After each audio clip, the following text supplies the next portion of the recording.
Hello, and welcome to another fully live episode of Hacking with Friends. My name is Kody Kinzie. I am a security researcher at Varonis, and today we are not joined by Killian as he is on official Varonis business and could not attend. However, he does send his regards and also showed off a really interesting tool that I'm going to jump in first this week, talking about OSINTs. So that is really cool. So, Killian is contributing to the show. He's just not going to be on the live portion today. So hello to everyone out there. We are, per usual, running on hacker time. I've been doing the show pretty much at like 1 p.m. in whatever time zone I happen to be in. So this week, it is going to be my last week broadcasting from Los Angeles. Got to do a lot of cool hacker stuff here and got a lot of hardware hands-on experience while I've been in LA, but it's time to go back. So I hear that it has recently snowed and I enjoyed my last night of wearing shorts yesterday. So if you're curious about the hacker scene in LA, I talked a little bit about it on my last Q&A, but yeah, there's lots to do here. Null Space Labs, there's a lot of cool tech stuff all over LA. So yeah, in particular, the late night coffee shops are a favorite of mine. So if you're ever programming at a coffee shop in LA at 3 or 4 in the morning, the odds are you're probably going to see me there. Also, hello, everybody in the chat. We've got Q. Oh, wow. And then also Leo, James, good to see you. And Cyber Muse, a blue team defender.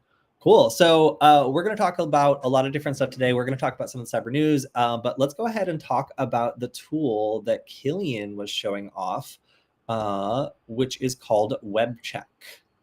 All right, so this is basically like a hosted version of WebCheck. And I've went ahead and done a search for Hack5. But if you want to check it out, you can go to web-check.xyz. And there's also a GitHub repo that has the ability to self-host this. So let's say that you're doing a sensitive investigation and you want to make sure that when you're using this web check, you are not maybe transmitting all your results to somebody who's going to sell them.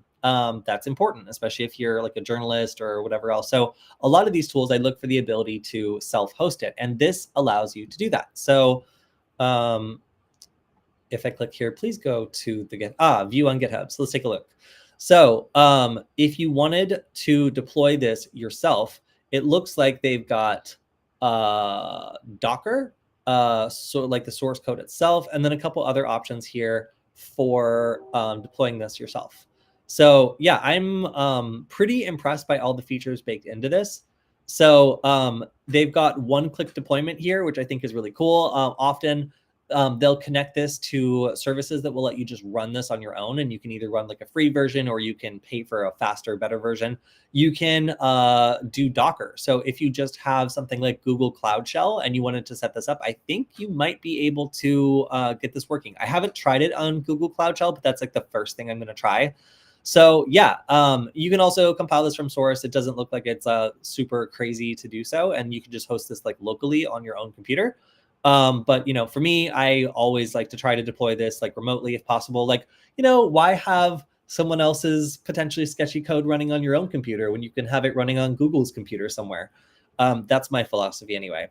So let's say that we have this up and running and it's on our own computer and we want to use it.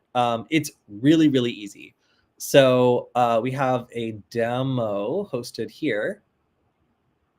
And I don't know, I guess since we're sponsored by Varonis, we might as well, let's do varonis.com or yeah, or like, yeah, sure, analyze. So this is going to give a bunch of information. And in general, this is not anything secret, obviously. Like this is just running a bunch of checks that anybody would do in order to see what kind of infrastructure something is. So we're done. That's it. That's the whole thing. So this could be run on all sorts of different websites. Let's do one more. I see that a couple. Oh, it didn't like that. Ooh, it really didn't like that. Let's try one more time. Okay. So let's try, is that a website? ca.gov. Okay, let's try let's try California's official website. That sounds fun. Since I'm here, I might as well. Analyze. 2 job skip. Okay, there we go. So we've got DNS records, and then we see that there's a little bit of security auditing. So sometimes these big red X's mean that it didn't run successfully, and other times it means that there's potentially a problem here. So we can see, if we look at show details, we can see a couple of these things failed. And this is usually because it took like too much time and it like timed out. But we can also just click on show error and see exactly. No data returned because free tools lookup are rate limited. Users with API credits are not rate limited. Okay. So screenshot, I don't really care about that. Trace route, what's the error? Command not found. Oh, okay. For some reason, it doesn't have trace route. Try again. Okay. Cookies, show reason. The cookies job failed with a skip state after whatever. No cookies. Okay, cool. Well, congratulations, California, on not giving any cookies. Tech stack, show error. You do not perform an installation before running the script. Yeah, no, I didn't. Your cache, yeah. Okay, yeah. So this would generally be errors that would be resolved on your own installation. There's no way for me to fix these errors. Just looking at them, I can click on retry and it's not going to work. I'm just curious why some of these aren't working. This one says no data. So on the online demo, if you don't care that your information is being, sent to whoever is running this demo, then you can just run this. You don't need to self-host it if you don't want to. But a lot of people enjoy self-hosted stuff, including James. So yeah, glad to see you enjoying some self-hosted tools, James. So yeah, this was Killian's contribution this week. I think it's really cool, but let's take a look at the actual results really fast. So looking at the X's, so we see there's apparently no firewall. I kind of honestly don't believe this, but it's noted that the domain might be protected with their proprietary or custom WAF, which we're unable to identify automatically. I kind of feel like that's going to be the case there. Interestingly, the server hosting ca.gov is in New York. Don't know why that is. You would think they would find one in California. But they've got a Let's Encrypt, which that's interesting. And then what else have we got here? We have X-frame options and cross-site scripting protection are not implemented. We've got some more like asterisks here. So like that makes me think that maybe this is not too super important. Is HTST enabled? No. Okay, that's interesting. DNSSEC, is that present? No. Okay, that's interesting. And then this is where we get down to stuff that I think is really interesting. So if I'm a hacker and I'm looking to, let's say, like spoof an email, I need to go in and I need to make sure that all of these are X's. Because if any of these are green, then it's going to be harder for me to spoof this particular domain because they're going to have some sort of strict checking enabled that makes it so that it's harder to spoof. So there's a number of reasons why a domain wouldn't have these set up. And one of them is they don't send emails from that domain. But it also means that anybody can spoof emails from that domain if it's not set up. So even if you are not going to be sending emails from a domain, it still might not be a bad idea to set this up to ensure that something doesn't happen, like somebody spoofing emails from your domain and then your domain ending up on a block list, which happened to me multiple times because I didn't set this up. So really cool. Like I would say, like from a perspective of somebody who, okay, carbon footprint, that's a bit much. But from the perspective of someone who wants to just do a quick look at a new website, like try to understand like what's going on, we can see summaries of internal and external links. That's really cool. So we can see agencies, services, we can see a bunch of subdomains internally. This helps us with like crawling. Because we can just basically see what the options are for navigating to different parts of the website. For external links, we can see all these other information sources that it is connected to. Oh, they have their own YouTube channel. See, I'm already learning stuff. Oh yeah. They have 2,000. You guys, we have more subscribers than the government of California. Oh, well, that's because the content that they post is kind of morbid. But okay, so cool. So through this OSINT investigation, we've discovered that our YouTube channel has more subscribers than the state of California, which I guess honestly, like, isn't that surprising, but maybe is a little bit surprising. I don't know. It's a really big state, you'd think. And then, okay, like all of this kind of seems redundant. Cool. All right, and then we can also view / download the raw data. So let's view the results. That's kind of cool. Okay, well, I mean that sounds cool, but then we have a list of external tools for further research. So virus total, that's really cool. Actually, I'm curious, does it? Oh, look at that! So for these external tools, it'll go ahead and take the URL that you are currently investigating, and it will open it in one of these. Oh, hello, Tyler. I see you just got here. So this service is called Web Check, and if you want to check it out on GitHub, it is easy to find. Oh, here we go. View on GitHub. So here is Web Check. If you want to follow along, this tool is able to be self-hosted, and you're also able to set it up on like a Google Cloud Shell or like some other like virtualization or like web hosted solution. So they make a couple of recommendations here. There's like a hosted demo, which not everything on it works. So you're probably going to want to self-host this if you want to make sure everything works. And then they've also got a number of different deployment options for just clicking on this and deploying it to Netlify or deploying it to Vercel, or you can run it on Docker, which kind of seems like maybe the most normal option to do. All right, so other things that we have identified on this, let's see, DNS dumpster, census, whois domains, archive.org. So wow, okay, that's cool. So it actually links you out to archive.org so you can see historic versions of this domain. So if we want to go back to 2001 when I was in, I don't know, like high school or middle school or something, I guess middle school, whatever. We can see what this website looked like way back when. So, I mean, and obviously like it sucks. That's not, oh, here we go.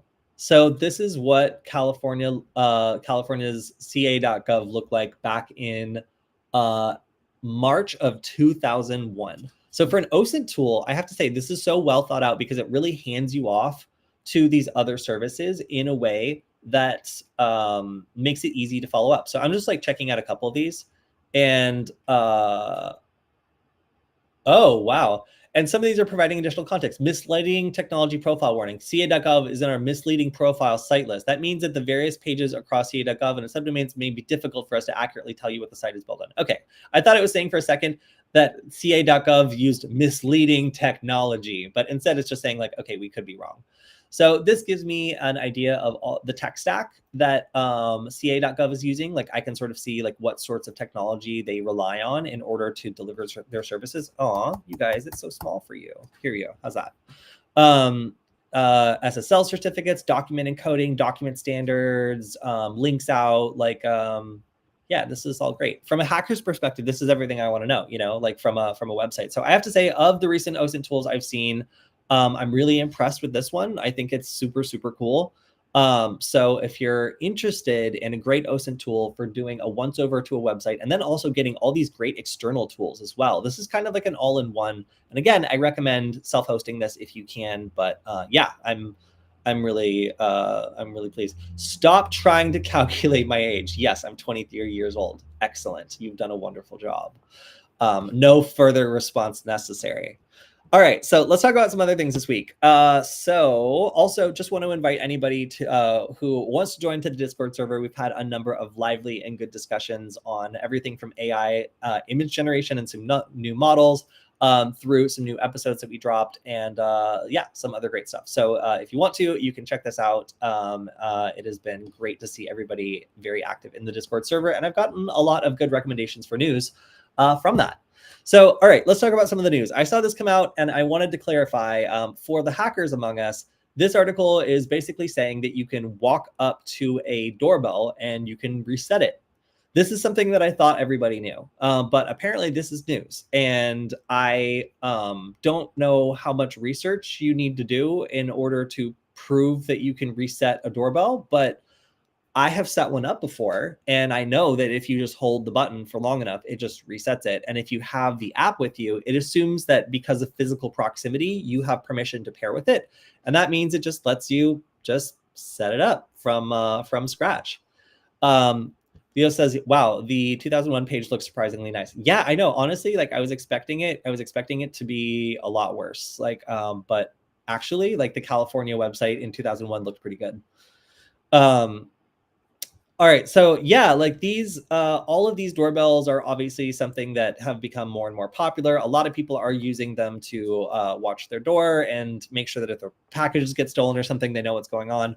But they're also controversial. So one study I saw was talking about how they can record conversations from like 15, 20 feet away, and they can make it so it's really difficult for people who are just walking around or talking on the phone or something to have any reasonable expectation of privacy. And if you can stitch together enough of these doorbells, it basically creates a surveillance system for the sidewalk. It's really almost impossible to opt out of.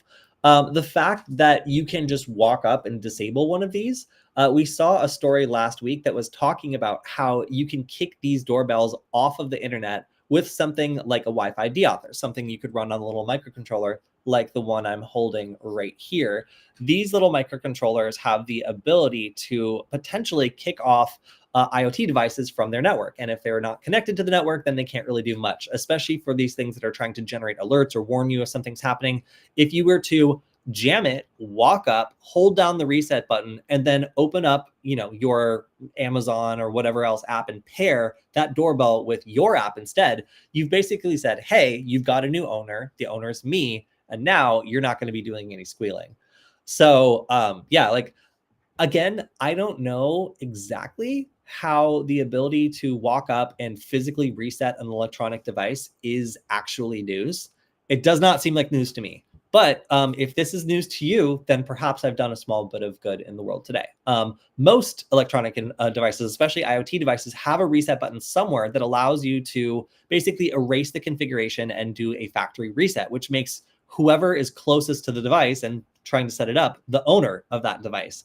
So yeah, these little IoT devices will turn on you in an instant. And when you have an exposed device like a doorbell that's actually facing the outside instead of the inside, there are some ways to protect this from happening. And that would be hiding the reset button behind something where you need like a special screw or something to take it off and making it a little bit more difficult. But people generally, I guess, are assuming that you want to be able to walk up to the doorbell and reset it if there's a problem without like taking it off of the door.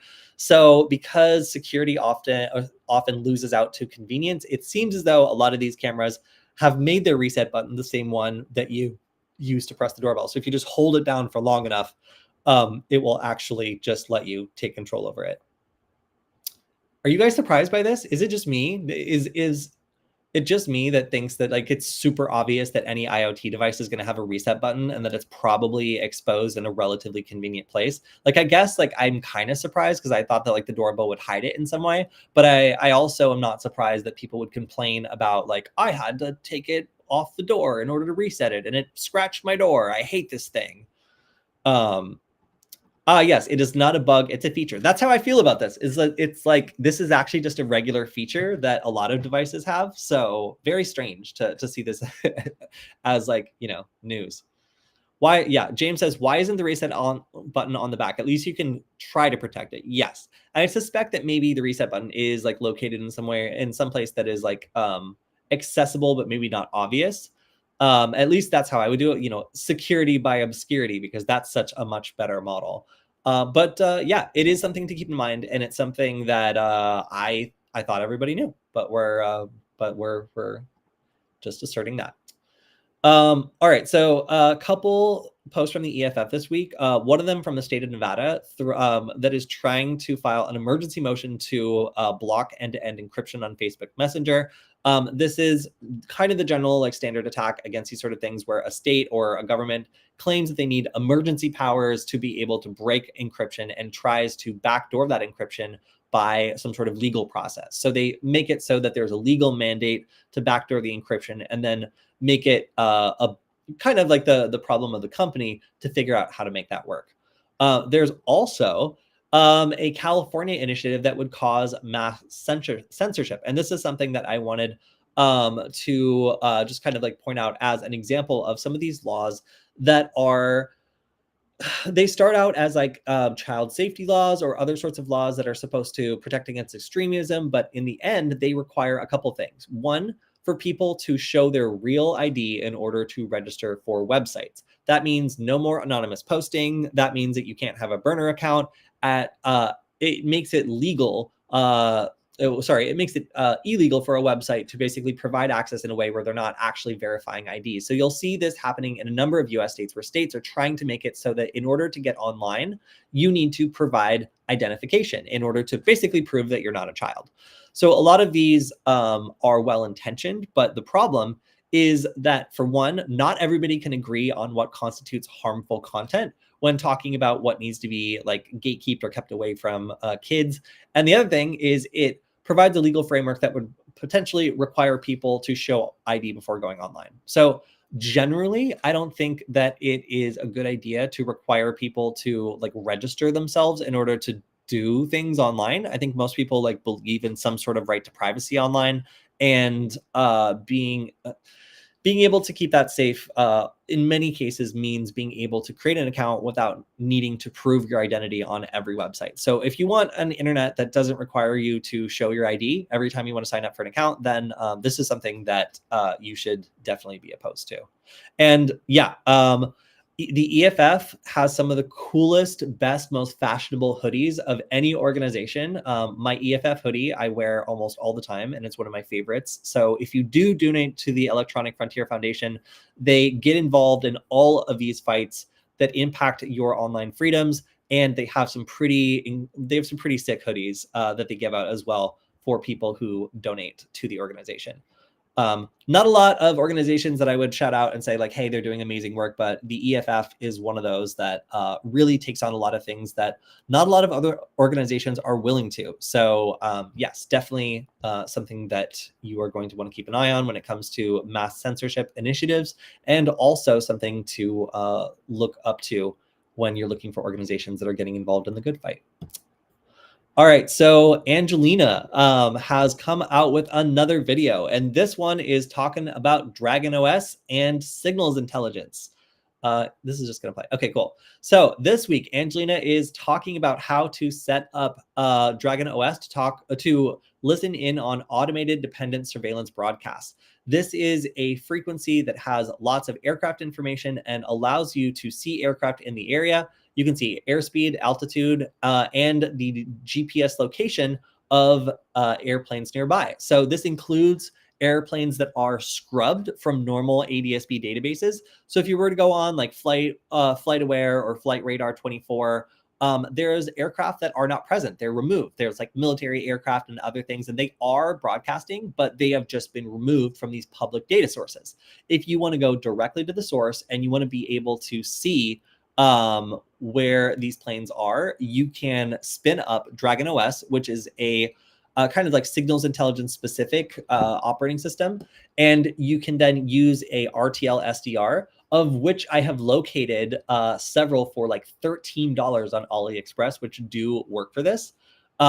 It's super cool. So if you're wanting to try this out, all you really need is the ability to spin up a virtual machine and also a potentially $13 RTL SDR adapter so that you can listen in on some SDR goodness. So software-defined radio is super cool, and we've been meaning to do a tutorial on Dragon OS for a while. So if you want to see how easy it is to get started listening in on all sorts of interesting signals, including aircraft signals, check out this tutorial. And also check out, I think it was 2 live streams ago, we had a video that was talking about these cheap SDR receivers and how for like less than $20 you can get started doing some of these really exciting software-defined radio projects. So got to shout that one out. Very, very cool. And then, of course, on the Security Forward channel, we had a video launch too. So if you didn't make it to Chaos Communication Congress this year, or I guess it's last year now. Oh my gosh, time's moving so fast.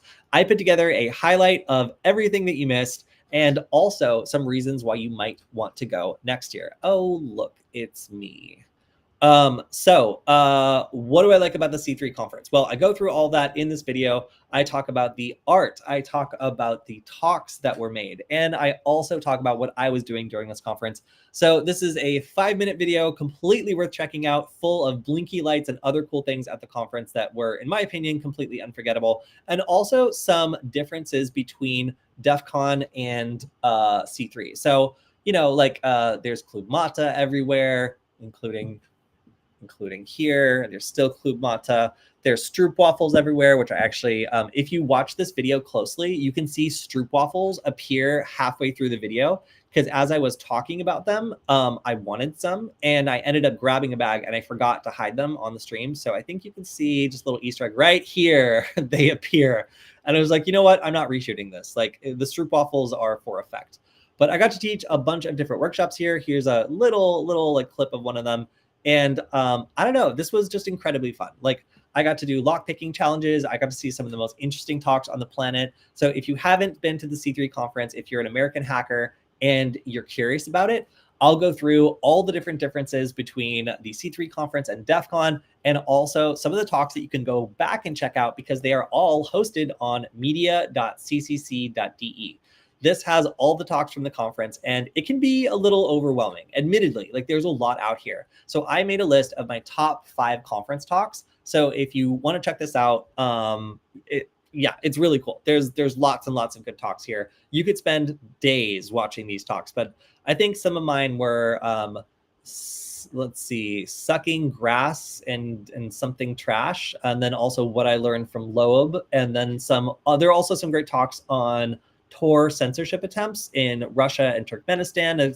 There's lots of great stuff here. So if you want to check it out, you'll also get to see some of the cool finds I saw, such as the Star Trek L-Cars themed LED controller, which is here for the Star Trek nerds. I have to say, like, this was so cool.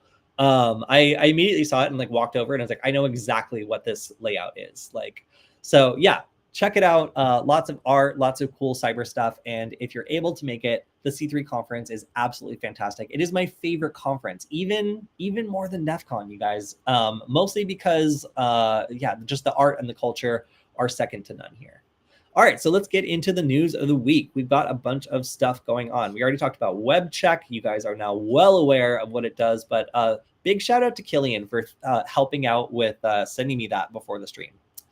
All right, so first up, we've been talking about this Avanti VPN gateway thing for like 2 weeks now. And initially when it popped off, it was obvious it was going to be really bad. These are extremely critical vulnerabilities. And at this point, the Cybersecurity and Infrastructure Security Agency is basically saying you got to just disconnect this stuff even after performing factory resets. So it seemed that initially, like, wiping these things might have been a proposed solution to this problem. But at this point, they're just saying no. There's significant risk here that nation state actors who are very sneaky and good at what they do are gaining root persistence and being able to survive these resets. So instead of telling customers to, just reset these and plug them back in, they're saying basically get rid of these devices and replace them. That is a pretty serious statement. And I think that the lack of an easy fix here is what might have been causing so many people to drag their feet about this infrastructure threat and fixing it. However, CISA is done messing around. They've given 48 hours for federal agencies to remediate this, and they are not messing around. So this has continued to get more and more serious as time has gone on. Obviously, as these vulnerabilities are known, more threat actors are jumping in and taking advantage of this. So crazy to see how fast this is snowballing and how CISA is getting increasingly serious about how bad these are. And even the manufacturer saying basically, like, throw the equipment away, do not connect it again if it seems like it has been compromised, because their own integrity checks that came out after the attack are actually not able to detect reinfection, because some of these very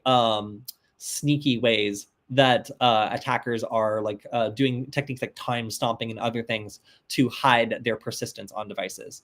So crazy, really bad, severity vulnerabilities here impacting a lot of organizations. All right, so let's talk about 3D printing. So we have a lot of different devices that are connected to the internet, and that provides, oh my gosh, I just have to say, I love that they're using Midjourney over at Bleeping Computer now. If you're from Bleeping Computer on the stream, first of all, I feel like we should just do the stream in partnership at this point, because you're like half of what I talk about at least. And second of all, the fact that it's like generated a 3D printer that just says hacked, like, love it. Anyway, so we have a hacktivist on the loose. This is someone who is not, trying to mine Bitcoin, or somebody who's trying to take control of these devices to print I don't know, something destructive to destroy machines. This is somebody who effectively did the same thing as a hacker did with analog printers a couple years ago, where they printed to all internet connected printers who were affected by a vulnerability, your device is vulnerable, disconnect it from the internet or update it. So this kind of like warning other people that their device is vulnerable by staging something that could have been an attack but isn't, is a way that a lot of hacktivists get their point across, right? Like it might not technically be legal, but a lot of people are getting in on this these days. Like, for example, like the FBI has been rolling out updates that disable malicious implants on third-party devices, like just regular people's devices. So hacktivists seem to be getting in on this as well. So in this case, it looks like a G-code file called hackedmachinereadme.gcode was inserted into Anycubic 3D printers. When opened, it says, your machine has a critical vulnerability posing a significant threat to your security. Immediate action is strongly advised to prevent potential exploitation. Feel free to disconnect your printer from the internet if you don't want to get hacked by a bad actor. This is just a harmless message. You have not been harmed in any way, thus implied by the harmlessness. But yeah, so it seems as though this person probably could have made a botnet out of these printers or done something malicious or nefarious, but instead they chose to draw attention to this by, like just making it so everybody has his little G-code files. Oh yeah, here we go. So it's also got a little worm implying that perhaps this is a worm. Bruh, y'all think this is fake. Too funny. You should blame Anycubic for their MQTT server, which allows any valid credential to connect and control your printer via the MQTT API. Okay, well, I'm not going to. What could be done? Well, I could re-em your entire printer, but I don't feel like wasting your prints or filament that you have spent real money on. It's also possible to put a startup script on the printer, but I have not done so. Let's just hope Anycubic fixes their MQTT server. Also, Ples, Anycubic, make the printer open source. So basically, Hacktivist here is saying, hey, if I wanted to, I could run a startup script on all these printers and make it so that they do something at the beginning of their startup cycle. That could be establishing persistence. And it also says that this threat actor basically could have ransomwared everybody's prints, or they could have just at least destroyed them. So they could have performed like a wiper attack. So obviously these printers are all over the place. Nobody knows what network they're connected to. So if this was able to run a startup script that, for example, gave a threat actor a foothold into a local network, then this could be a really significant risk. So I have to say, like, this story kind of freaks me out, because if there's so many printers out there that are vulnerable that could be used as a staging point into people's networks, it's really lucky that this little wormy guy is the first one that got in there, instead of, I don't know, like a Russian military, like a operation trying to route its traffic through a bunch of printers. All right, next up, we have Germany cracking down on a cybercrime market in the country. Guess what this cybercrime market was called? Crime markets. I have to give it to the Germans. Very straight and to the point. You can understand what this market does via context clues. So this is pretty standard when it comes to these sorts of takedowns. Apparently, the German police were able to seize control of this website and continue operating it for a good amount of time in order to connect together forensic evidence for further arrests. So if you recently were using crime market, well, first of all, it's going to be pretty difficult to defend that you thought that that was something else. So maybe their marketing might come back to bite them. But it certainly seems as though this market is now down hard. You're starting to see seizure messages across this German-speaking cybercrime marketplace.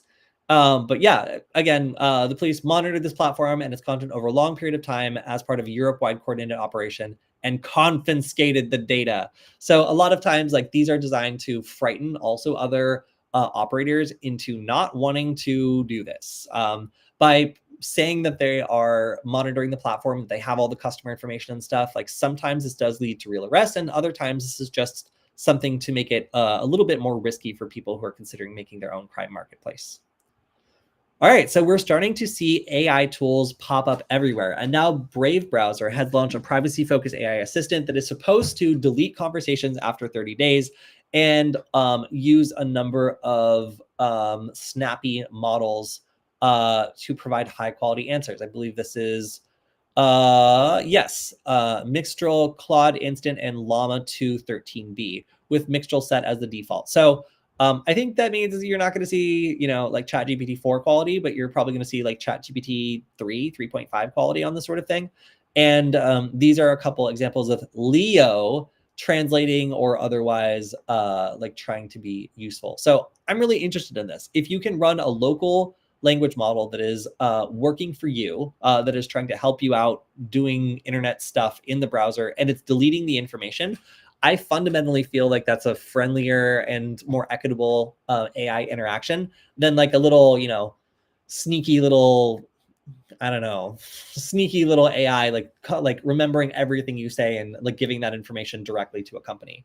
I think it makes it kind of a more appealing thing for a lot of people who are concerned about privacy to use to get some of the benefits of AI. But again, it's noting that these tools often operate continuously in the background, monitoring all user interactions with content and services. Brave is saying that Leo is fundamentally different, incorporating strong safeguards that guarantee privacy while still allowing users to harness the power of AI tools. So again, this is interesting because the core concern here is privacy, and there aren't a lot of ways of using AI unless you're hosting your own large language model, like with Llama or something like that. And this seems like it might be one of the first ones in a browser that is privacy focused. So interesting to see. I am not sure if I like this trend of like Gemini and Leo, and like I don't know that all the AI models like need to have zodiac names. I think it's scary, and that if we have to fight them in the future, like naming them like that just like sets us up for a creeping feeling of doom. But yeah, there we go. So we got Leo now, Leo and Gemini. How great. So we also have some good news. GitHub is enabling push protection by default. And that basically means if you try to commit secrets to a GitHub repository, it's going to stop you and ask you if you really, really, really, really want to do that. That's basically it. So this is something that they've noticed over and over. People will accidentally commit secrets to GitHub. This is nothing new, but now it's going to be a little bit harder to do that going forward. We also have an AI service called cutout.pro leaking, having their user records leaked during a data breach. This is including 20 million people's email addresses, hashed and salted passwords, IP addresses, and names. This was listed on Have I Been Pwned, so a lot of people have been notified about this. And yeah, 20 million is a lot. And yes, since it was added to Have I Been Pwned, that's confirming that the leaked data set includes information for 19,972,829 people. It seems like these passwords are hashed and salted. However, that is not guarantee that it will be secure. Oh, great. They're MD5 hashed. So that's not great. Okay, cool. So that means that, yes, if you are including this data breach, it's highly likely that your password could be broken if it is relatively weak, considering MD5 is not a very strong way of doing this. If the information that was leaked was in like a bcrypt standard, then I would be a little bit more enthusiastic about passwords not being cracked. All right, so this was probably one of my favorite stories of the week. This is talking about malicious AI models being hosted on Hugging Face. So Hugging Face is a repository for AI models. It's a place for researchers to share their AI models. And some of these have been found to be able to execute code on the victim's machine, which could give attackers a persistent backdoor. So imagine you download a Hugging Face model, you run it, and then boom, it backdoors your computer or it backdoors the virtual machine that you're running it on. So there are a couple explanations for what could be going on. One of them is that these are red team efforts where red teamers are attempting to basically do an audit and show off that, like, there are really no protections against this, and they're trying to cash in on bug bounties. Like, that could completely be the case. The other would be that attackers are trying to lure people into installing this model and then attempting to, create a backdoor that like allows for a botnet or something like that.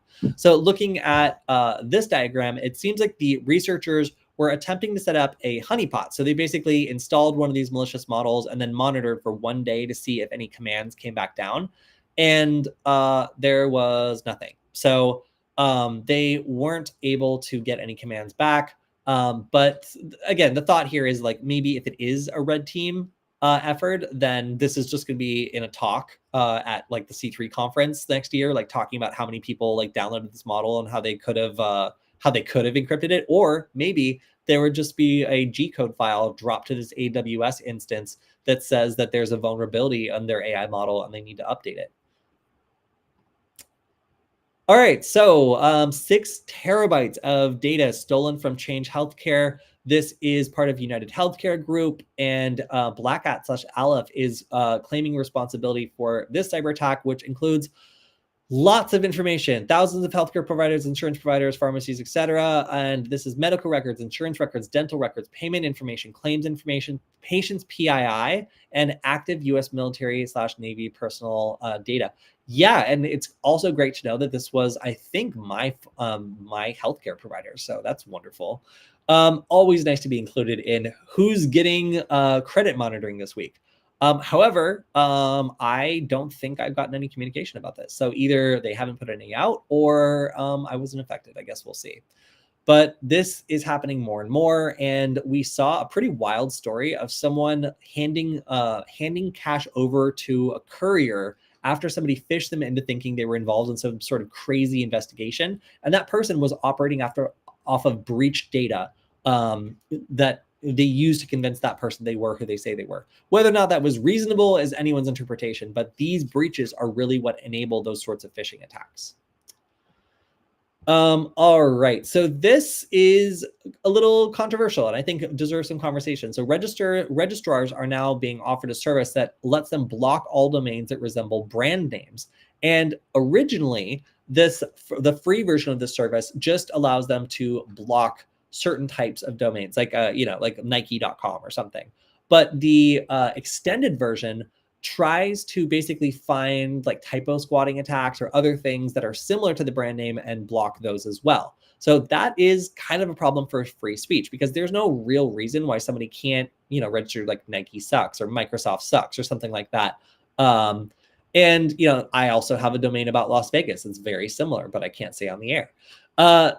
Is it still going to be possible to register a domain that has a brand name in it, but is something different? Well, I guess we'll see. This is now rolling out for providers to decide whether or not to enable Global Block, the free or big version. The Global Block Plus, which claims to be able to block 70,000 domains, that's actually maybe not a good thing. Because, if you are blocking 70,000 domains, which have nothing to do with the original domain, they just look similar. Yeah, you might be able to stop like some phishing attacks, but you're actually limiting people's ability to register like perfectly like fine to register domains. And because a lot of these like corporate domains are similar to people's names, they might be similar to like other like words that you would be using in a business. It's kind of confusing as to whether or not you would be able to register these domains in the future. So yeah, like if you're looking to register your favorite edgy domain, now might be the time, because as this rolls out, it might be increasingly difficult to register any domain that looks like a corporate brand. Okay, so Apple has been ordered to allow users to load apps from other app stores. And this ability to sideload has caused some agencies to express concerns that iPhone users who are using government-issued iPhones would be able to go to some random third-party app store and install a bunch of stuff that ends up breaching their phone. So it's not surprising that some organizations would have concerns about this, but this story was mostly outlining that a number of EU agencies had reached out to Apple and asked if they could just block that stuff on corporate devices. And Apple was like, yeah, you can. That's pretty much it. All right, so Windows is also including built-in ransomware protection. This is something that you can turn on if you want to, but it will block access to important files like in your documents folder by default. And that can mean things like gamers not being able to access their save game files. You can add different apps like to an exception list, but initially it's going to be a little bit more annoying to work with some things potentially. So if you're interested in this, if you're worried about ransomware, then this is something you can turn on. But if you are a fan of convenience or you just want your games to work, then it might be a little bit more trouble than it's worth. I don't even want to talk about this. I just wanted you all to look at this picture. All right, we're moving on. And finally, I discovered that Twitter had enabled by default phone calls. So right now, anybody who wants to call you can just call you on Twitter. They can just make your phone ring. So I was not thrilled about this, as I do not necessarily want to talk to like the 15,000 people that follow me on Twitter, like maybe some of them, but not all of them. So you have to go into the setting, and then if you actually, if you have any of these ticked, it will not let you turn this off. If you try to turn off enable audio and video calling, it bounces back on. So I thought that like, something sneaky was going on, like there wasn't any possible way of removing this at all, but actually you just have to remove, make it so that nobody can contact you, and then just, turn it off completely. So yeah, initially I was kind of concerned that there wasn't actually a way of doing this, because when you try to turn it off, it asks for access to your contact book. I'm like, no, we're not going to do that. And then it just comes right back to this being on. But it turns out there's like 2 settings below this you have to disable in order to get this off. So if you recently noticed this feature being enabled on your account, you probably don't want it on. I at least did not actually want that on. What did I just walk into? Actually sounds scary this time. Yeah, no, we covered a lot of scary stuff this time. But I think the scariest is just like anybody on Twitter being able to call my phone. All right, so that is the news of the week. Do we have anything else? We got anything else? No, I showed you guys this cool LCARS Star Trek thing. So if you haven't checked it out, please make sure to check out our most recent video on Security Forward. I'm so proud of this one, and I'm really happy that we got to go all the way to Germany to check out this conference, to teach so many people, and also to record this video so that all of you will maybe join us next time if you can make it. All right, so that is all the time we have this week. I want to give a big shout out to, of course, Killian, who is off performing Varonis Business, but also to Varonis, who is a sponsor of the show and the reason we get to go live every week. If you want to support the stream, you can go to varonis.com/Kody. That's Kody. And they do check to see how many people go each week, and it's a free way you can support the show and let them know that it should keep going. Love to see the growth on the channel. We're going to be putting out more videos, of course, but we've kind of like doubling down on this chaos communication video just to make sure it's really good. And it's a good companion video to our Hackaday SuperCon. So we've covered 2 awesome conferences I feel like aren't covered enough that maybe American hackers might not be aware of. So if you haven't checked those out, it's a great guide to these 2 excellent conferences. One of them in Los Angeles, actually Pasadena specifically, and then the second one in Hamburg, Germany. But we're going to continue and provide guides to even more conferences. I just think it's fun to be able to get the inside scoop on some of these InfoSec conferences. So we're already talking about going to RSAC, the conference in San Francisco, and I know I'm going to be live streaming there. I've got all sorts of plans to bring you guys into the conference. So if you have any questions about the RSA conference, then let us know. We have the ability to go behind the scenes. We're going to go bother people. We're going to go look at all the ridiculous decorations. We're going to go try to find like weird promotions, and we're probably going to get stopped by a lot of people who want us to know about their cybersecurity solution for our fleet of oil rigs in the Pacific or whatever. There's a lot of very specific things there. But if you haven't been to RSA, it's pretty crazy. It's like the most corporate-y, marketing, salesy, like cybersecurity conference out there. So it's such a contrast to like C3 and DEF CON, but the filming policy is a lot more relaxed. So see what we can get from there. And I'm looking forward to seeing any of you who end up in San Francisco. In 9 weeks, this conference is coming up. It already feels so soon. So I'm going to be back in Montana starting next week. So you'll see me bundled up and no longer out here in LA. So probably starting an hour earlier next week as well, since we are running on hacker time. All right, everyone. Thank you very much for tuning in. We will see you next time. Good to see Leo, James, Sarah, all of you in the chat. It was wonderful to have you on today, and I will talk to you next on Wednesday for our Q&A stream. So if you've got any questions, you can leave them in the comments. Make sure to subscribe, and we will go through and answer your questions. And of course, you can also join us on the Discord server if you want to get your questions answered live by our community, even before the Wednesday stream. So, all right, everyone, see you next time. Have a good weekend. Goodbye.